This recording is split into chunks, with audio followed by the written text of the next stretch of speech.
Hi friends, ఇప్పుడైతే మేము కేసరా వెళ్తున్నాం. ఈరోజు శివరాత్రి కాబట్టి. So bye bye. ఓం నమ శివాయ. బాయ్.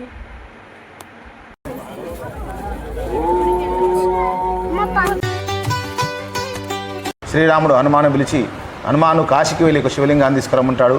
హనుమంతుడు రాముల వారి ఆజ్ఞ ప్రకారము కాశీ క్షేత్రం వెళ్తాడు. కాశీలో చాలా లింగాలు ఉంటాయి.